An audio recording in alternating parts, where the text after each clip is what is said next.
Today with over 300 pastors, and Bishop Nasser Ibrahim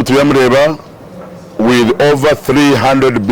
pastors of born again faith, or the locally, or the member pastors in the Western region. Today we have gathered here at Daystar Cathedral in Mbarara, where I am a senior pastor here, for one reason, one purpose: to tell the country. Those who have watched this video trending on social media from one of the pastors in Mbarara called Pastor Mugisha, attacking the President of the Republic of Uganda, we condemning it. It is wrong, it's unacceptable, we don't support it, it's not part of us, and we are not part of him. We are called for only one mission: to preach Christ, who died, buried, and rose again. And also have been asked to pray for the president and those in power. That's why we have come up openly, widely, and let the people know. And also to challenge the leadership in government in Mbarara City, RCC, RDC, the road mayor, all councillors. Why do you let such a kind of a person, no summoning him, who is attacking the president with such abusive words like this? For me, I think if you watch and ignore, you are betraying our beloved president, Yoweri Museveni. Though we have freedom of speech, but we didn't know to go beyond the red line. I think this pastor has crossed the red line. President is being attacked in Kampala. When he comes in the West, in his home area, he wants to come and relax and rest and take his cup of tea and his milk and drink. But he doesn't need to find people again against him. Also, lastly, when the people come to our churches, they come to hear the word of God. They want to go home full of faith. They want to go home with the blessing. But you see, even this video you watch, the people in the church are wondering, as they're miserable because of such abusive message on the pulpit. Pastors, don't preach people, abuse and attack the government. Preach Christ. So, Ankole, Bishop, pastors, because this pastor is part of you. Pastor na yitaba pastors muna tulinka ba pastor maganasha tu aba bali omutera n'uru mu rukikuru hanyuma yo kureba social media omumba pastors omurimbarara ari kwemera binaza guja na attacking president Yoweri Museveni. Twagamba tukacuna muretize kucyata kingo kukondeminga ogu pastor tali muchwika chitu nkaba pastors ba born again faith. Nisho tukwetera government mutandeye kuchondoza okuba n'izina pastor nari bishop chimasango ri bishop nari pastor abakonesa akakigamba ngumunda n'intama omunda n'emishega konkaba zuru rw'intama nabo echo pastor wena kubura bigambo nkebyo ari ku attacking na batawo makigambo kibabure yogamba nimushabira abebembezi ituma mu gutu gushabira abebembezi ruhanga no kumanya nkuko yabatiro na mankore bihawo nabo echo twine kutwakosa kumusamoninga aboko ati umwe omuchweka chaitu chaba pastors abari mu ruburengerizoba ogwe ntumbarankati no kubagamira ngo tichoka kimwe chaitu Uganda. Yes, Uganda. Andiga bwemulija mu Daystar nenjogera bigambo ngebyo biwabisa munonye dirisa munonye nzije muyitimu kubanga mbamba yisi kubagamba bigambo yabulamu naye bwe mwenda kubali nemva kumulamwa namwe mwirwane kumuduki mulime kubira kunu n'ebiseera nga muleza abasumba abaferi abalaba ina bakazi basatu abalaba ina bakazi bana abalaba ina bakazi babiri yatira mwenga mubalaba nemukiriza obutuubu ne bubayingiramu mwawule ekirungi n'ekibi era mukyewabule mwamutine magezi temukopa tenaza kubataka umwe wakustabe yija yagambira arukurira nti yagambe iki kitakakushasha kubwabira ikiro nanye nacyanze Wihanga mukama ntabangira n'umuro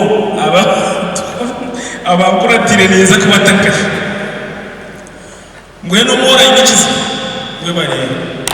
mukama kuhereza sente ukombeka kanisa kandi ukakora nk'ibi tumutere ndareza amadaraje kandi mukama kumuhereza sente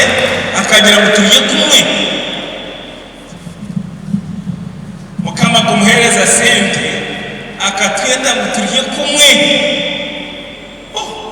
mwana muzire ngogo umutekateka twamuyaga nimanya baho muri twaruma bazifite kwe no haya yesirana amenye akabeta atarushobe nijo ati nyenda turiye tuganire mwe ntado ukogera ngo twantumuhereze cyane nkitwa abantu yatakutunga ashikana yaga acharo kate adekimo ko munsi no mwe kurikiragira ki ubereho After Bishop Ivan.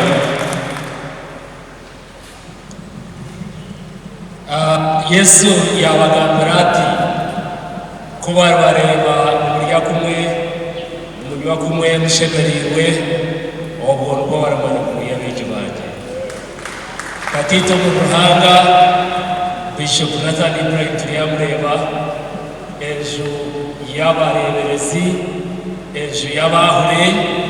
n'abarisa abantu kama mwena kama simwe. Amen. Bishop Ivan Westwa, Buntu Ministries, Holy Trinity Cathedral, Omulumbarara, kandi Born Again Faith, Wema Bazarhanga, Bishop Nasaraka Akantora, Okuba, Nka Assistant we, Vice we, Ahaba Officier, Born Again Faith, Omo Western Province. Nexima tatito mu Ruhanga ahaba utwesiga ukabana bawe kandi ukabasa kudumane itomo byona ukaturwanira twabasa kwemera nareba embogo abarebe embogo nbangahi tatito mu Ruhanga itwe ukabarokore ba Western Uganda twabaturi Kembogo natwe turi Kembogo ejo embogo zindi zazahanga hari bazireba nabanga bazireba zareba zirukureba tahiyazo barimo bagitagatura ukamwe rwaba ryawo Ruhanga yakora cyo gutangaza hagwamo ekituntu cye kikazi bakireba byataruka ku Rwanda byoka byahunga imbogo yagereta yimukaho wene twenda kusema tatito mu Ruhanga ahabo tutasigaho emishengano mingi kuriya nera kutaga tabura konka ku iraka ryaho kuri kwimuka bagera ku eshosho yagamba na wabo yote nona yani kwa bishop wanje bishop Nasari inembaga y'imendo abacaco b'Abandi yamana haza bakanyeta mu rusabe wenu abaye baryana zaje Bishop Nasari Ibrahim hata na baba ngo mwe makabatubwira kabateka hareko barya bacaco b'Abandi so bone kusima nareba kumuzweka busha kandi niza kusindikira karyanje ba pastors bono mu Uganda bahe President Yoweri Museveni ekitemesa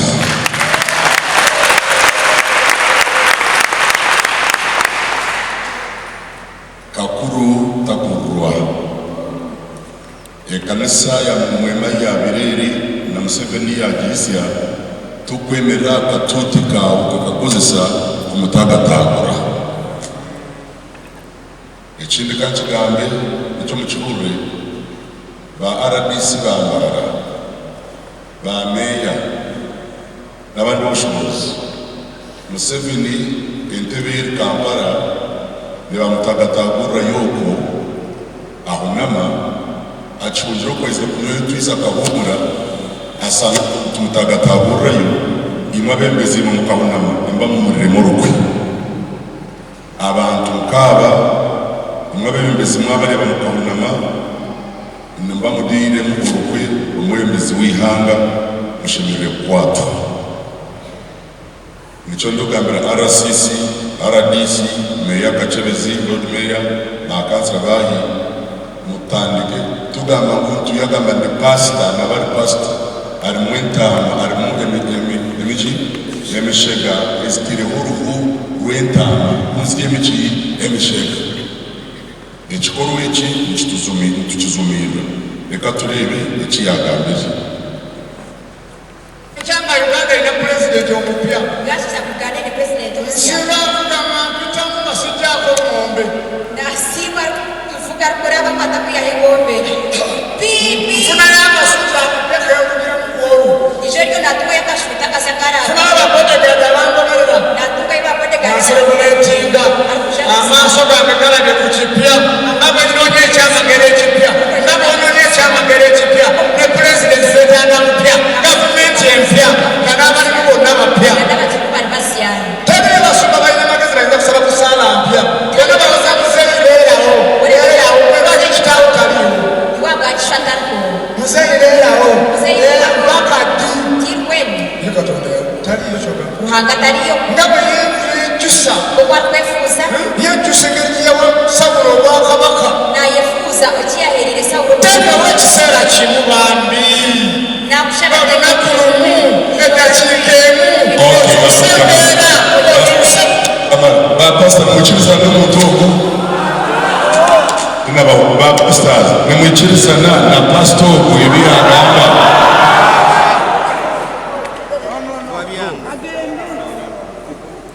ningaruka kubuzi kwa kabiri bapasitors kandi bapasitors bemise emikono aho abantu bapasitors omushaija ogwo ebyagamba ari president Yoweri Museveni abamwe nindabareka bambega nimubigambirira nimwikirizana naye mushobore kugamba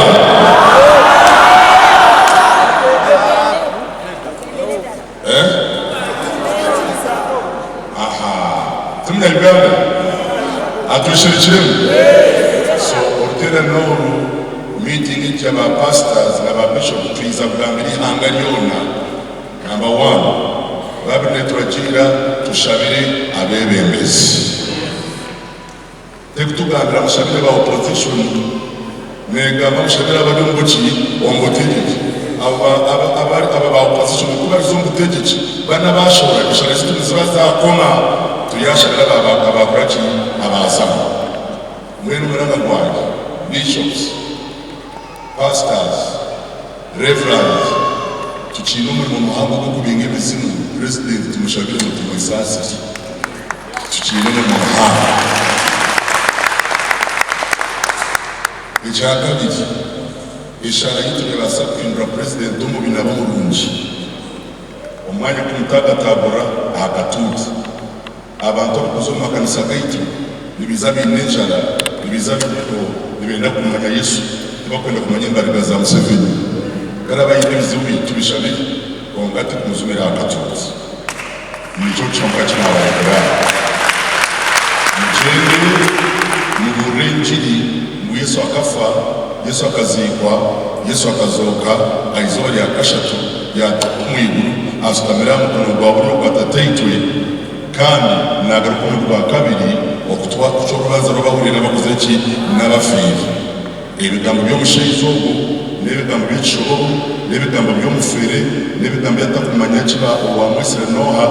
itwe nkaba bishops n'aba pastor ba Mwema mu Western Uganda nka Born Again Faith mwemere mu kisinde fire kandi twakitwara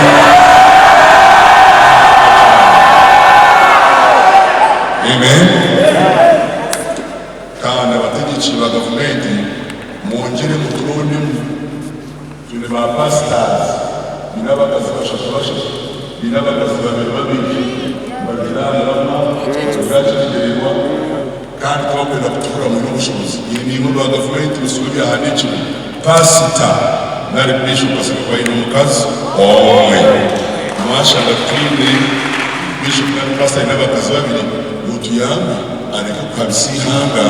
agaruka mu mamwe cy'igamba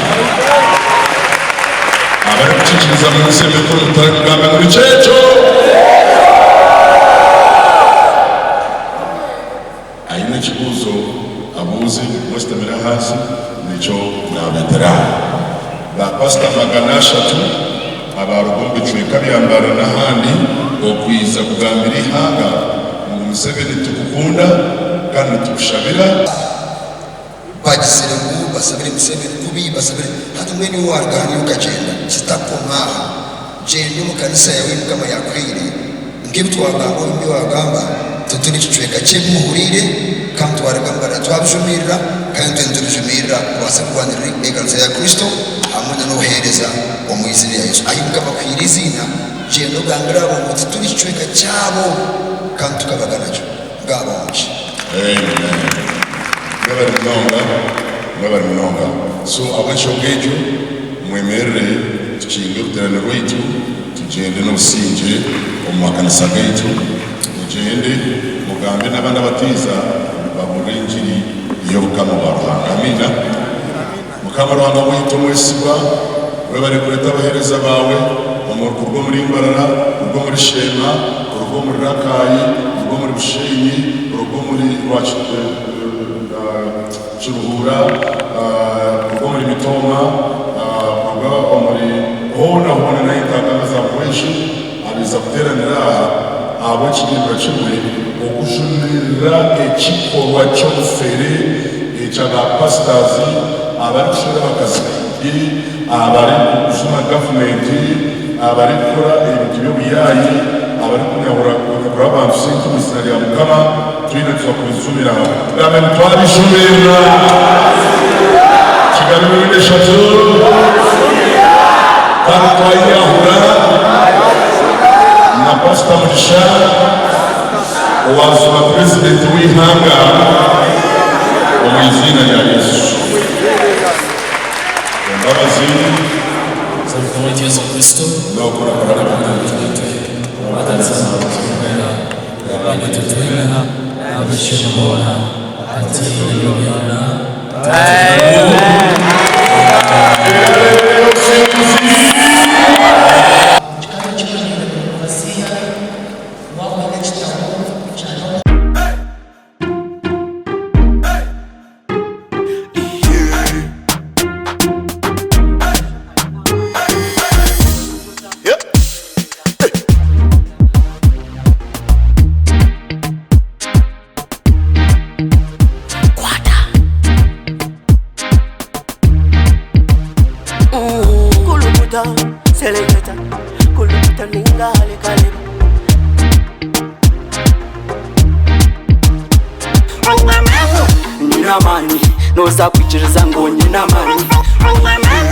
Nyina mani, noza kukakasa ngo nyina mani.